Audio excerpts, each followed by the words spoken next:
as I was preparing my talk, and then I heard the song, Donia sent me the video, and it's really a fun video, especially when you see the kids dancing. And I'm not going to do that for you. I'll just move my shoulders because they really dance amazing. My kids are always like, please stop dancing. But I think I'm good. I really do. But the lyrics in that song are so powerful that honestly, Carol could come up here and sing it 3 times and we could be done again. After Rolling River, I mean, really, this could just be singing and we're out. But the song is amazing and super powerful, and it speaks a lot of exactly what we talk about in our New Thought philosophy of understanding, remembering who we are, right? Remembering that our divine oneness with all of it. Call it God, call it the universe, call it love, call it a unicorn, call it what you will, but call it what feels right for you. And in that song, in the chorus, it says, "This is a new day. Everything is bursting with hope." Now, for the purpose of this talk, I'm going to change the word hope because Reverend James might not really like it.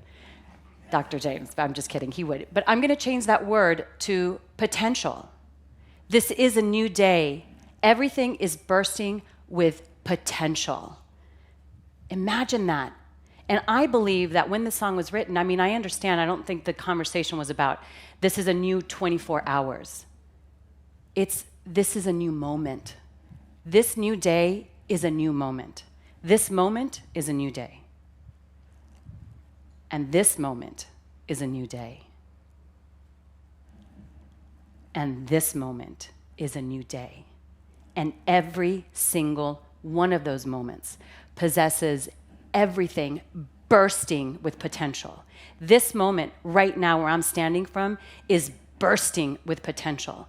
Imagine if you got up every morning and understood that when you wake up, that moment is bursting with potential. Not probability, not things from the past, with potential. Isn't that powerful? Bursting, by the way, not trickling down with. It's bursting with potential. The song goes on to say, it's coming alive, this moment, moment, moment. Now, in the song, the lyrics don't say that I'm coming alive or you're coming alive. It's coming alive, moment, moment, moment. So imagine again, this moment bursting with potential is coming alive, this moment. So it's understood, you're alive, I'm alive, we're alive. But this moment with bursting pure potential is just as alive as you are, as I am. I mean, what can stop you when you know that to be the truth of who you are? Nothing. The song goes on and says, you've got a freedom, no looking back anymore. So the freedom is your choice to look back. In this teaching, we talk a lot about principle is not bound by precedent, meaning principle being God, first cause, love. That is principle, God. I'll use the word God, and if you don't like that, use love, universe, unicorn.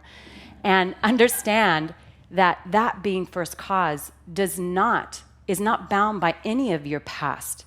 That's both accomplishments and failures. I don't really like to call them failures, really. I just like to call them opportunities. So this principle, this God, this love, is not bound by anything that's happened in the past. And that is the freedom for you to choose in that moment to not bring anything from the past. You've got a freedom, no looking back anymore. You've got a freedom to not bring your past into your present, which then makes that present your future and brings that past into your future. Sometimes I want to create from my past, but usually I want to create something new. Don't you guys? Aren't you out to create, as Reverend Nancy said, something dangerous, something new, bursting with potential? I mean, that to me speaks volumes. And then it goes on to say, open your eyes, it's coming, this is a new day. And for me, that means to say, open your eyes, go within and open into that potential that exists within you. There is an infinite potential in each and every one of us. We are not bound by anything that has happened in our past.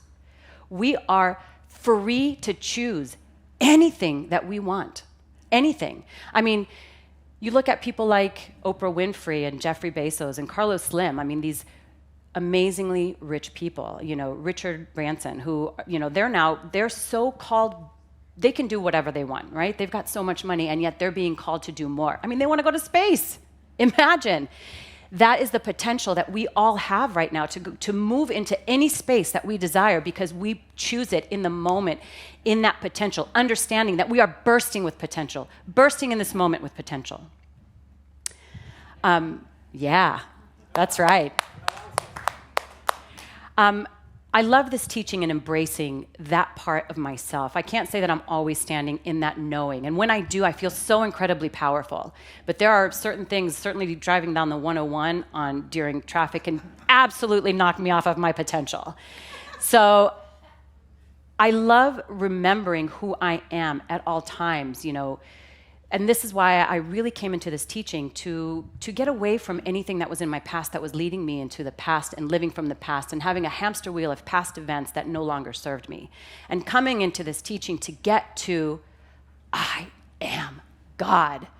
I have the freedom and the potential to move mountains at any time, to move the mountains in my life. So I really embraced this teaching. And as I mentioned earlier, I went and saw... when I was going to Global Truth Center, and this was back when this was actually NoHo Arts, and we were on Magnolia in North Hollywood, and I saw Reverend Nancy speak, and I really did feel like I was home. And the more I came, and the more I listened, and the more I really got it, the more I really started feeling, and I started taking classes. And from there, I moved into my practitionership. I mean, I started really steeping into this teaching. It spoke to me like nothing else. And everything that I had done before has been amazing, and it has led me to the moment of understanding, remembering who I am. So I took my classes. I was doing practitioner, and then I moved on to ministerial, and then I moved on to advanced consciousness. So let me tell you, I was like, it was so awesome. Like, I get it. I know who I am. And then I get to advanced consciousness. I'm like, I don't know who I am anymore. It was so crazy. But I'm grateful for that shakeup. I mean, it was challenging and amazing and humbling. And at the end of the day, what it did for me is it rooted me back into knowing who I am and understanding that the teaching that I had followed through is actually also being revered by science. So in this consciousness studies class, and I know that Reverend Karen and Dr. James spoke about it last week, it was such an amazing class. And I think I can speak for all of my classmates in saying that we were all moved in whatever direction it took us. And I think we were all also questioning in what direction we would be going. And so on the one hand, when I felt very steeped in my spirituality and knowing this divine oneness of who I am and knowing this, really knowing this, for every person, for everything. Then I moved into this consciousness study, and it's mainly quantum physics, and going, wait, what? And then really settling in to find out that what religion and philosophies have said about oneness is the same thing that science is now moving towards in quantum physics. They call it consciousness, they call it the field of pure potentiality, but that's exactly what we call it, isn't it? Consciousness, oneness, divine source. And so I saw this marriage between two very distinct and polar studies, right? But really coming into this oneness, into this circle, into this understanding. And it was so amazing to see that as remote and far away and polar as these two studies are, they're still saying the same thing. I love that. I love knowing that these polar opposites are essentially in a marriage coming together. And so the title of my talk today is The One You Feed, and I promise I'll bring it full circle. But the reason I chose this is because I started thinking a lot about polarities, about the differences between my own situations. When I'm thinking of myself in the relative, meaning that I'm coming from a place of precedent, of making decisions based on past decisions, not on my moment of pure potential. And when I get in those spaces and understand that I can come back to it at any time, then I can create differently. But it's understanding that other side of myself and acknowledging it. So the reason that I chose this talk title is because most of you might have heard the story, I don't know, maybe all of you have, but it's the story of a Cherokee chief who is speaking to his grandson, and he's giving him a life lesson, and he says to his grandson, son, there is a battle within me between two wolves, a dark wolf that is anger and fear and dishonesty, and a light wolf that is love and compassion and strength. This battle that rages on inside of me rages on inside of you and in every person out in the world. And the grandfather takes a pause, and the child ponders that for a moment, and he says, "Grandpa, which wolf wins?" And the Cherokee chief says, "The one you feed." I absolutely love that. I love that reminder of knowing who I'm feeding. Now, we're not going on every day going, who am I feeding? Who am I feeding? Which wolf am I feeding? A lot of times it's, we're doing our everyday work, whatever that might be, going to work, driving, cleaning the house, keeping ourselves busy, whatever it is. But understanding in those moments, when we have these conversations, because usually when we're doing those things, we have these conversations going on in our head that might not always be so uplifting, and sometimes they are, and that's great. And when they are, take a moment to celebrate what you're thinking about, how you're absolutely bringing yourself up, how you're lifting yourself up, because as you lift your consciousness up, knowing that we are one, you are lifting the consciousness of all. And in those moments where we're feeding that dark wolf, where we're thinking negative thoughts about others, about ourselves, pause for a moment, acknowledge it, and move into a different direction so that you don't continue to go down the path of feeding the wolf. That doesn't serve you. The story actually goes on. When I started looking into the story actually continues. And I want to share that with you guys. When the grandson ponders the question, which wolf wins, he asks his grandfather, how do I know? And the old Cherokee, I'm going to read this because it's kind of long. The old Cherokee simply replies, if you feed them right, they both win. And the story goes on. You see, if I only choose to feed the light wolf, the dark wolf will be in hiding around every corner, waiting for me to become distracted or weak and jump to get the attention he craves. He will always be angry, and he will always fight the light wolf. But if I acknowledge him, he is happy, and the light wolf is happy, and we all win. You see, son, to feed only one would starve the other, and they will become uncontrollable. To feed and care for both means they will serve you well and do nothing that is not part of something greater, something good, and something of life. Feed them both, and there will be no more internal struggle for your attention.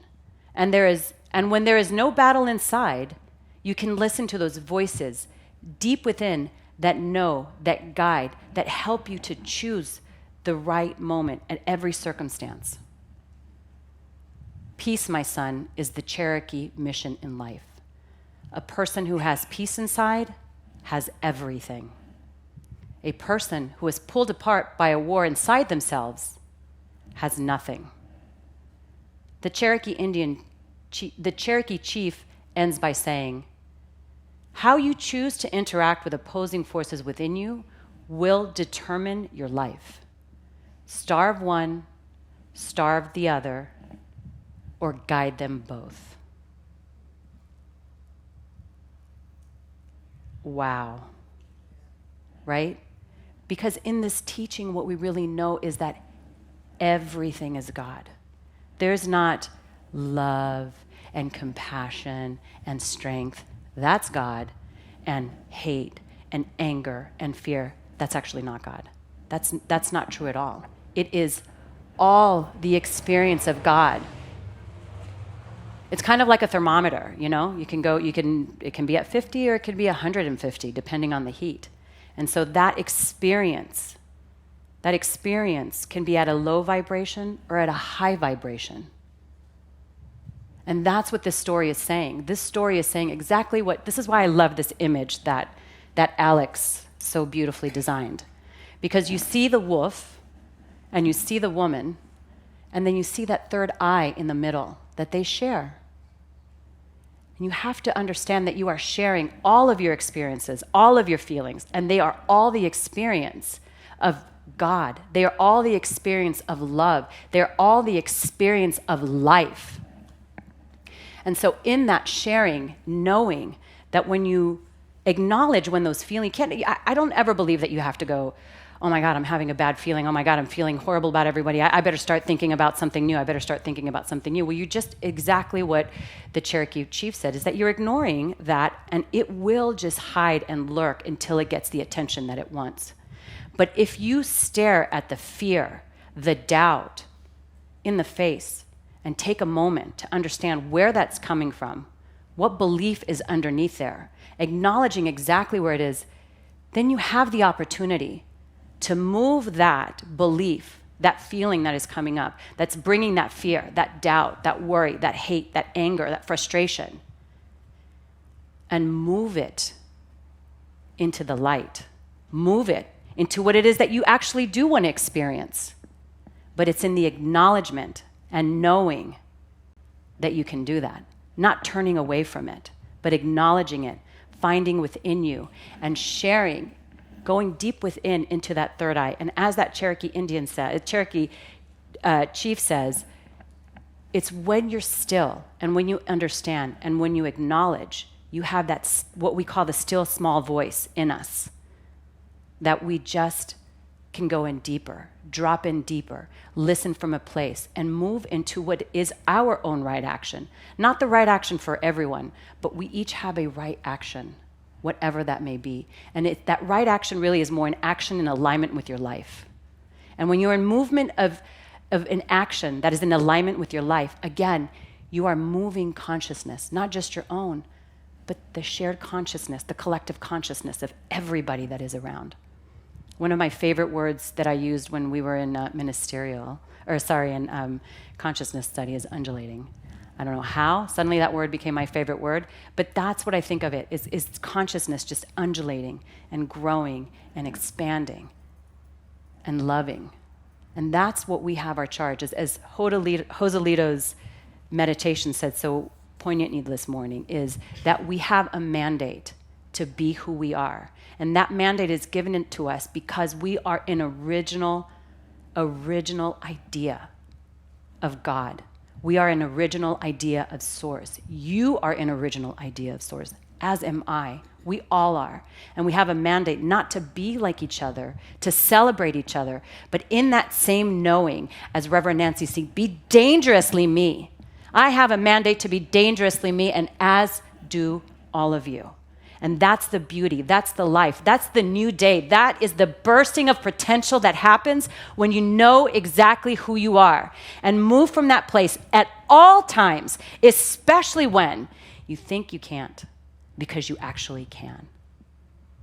So allow this moment, this very moment, choose this moment to be your moment. Choose the pure potential you have in this moment.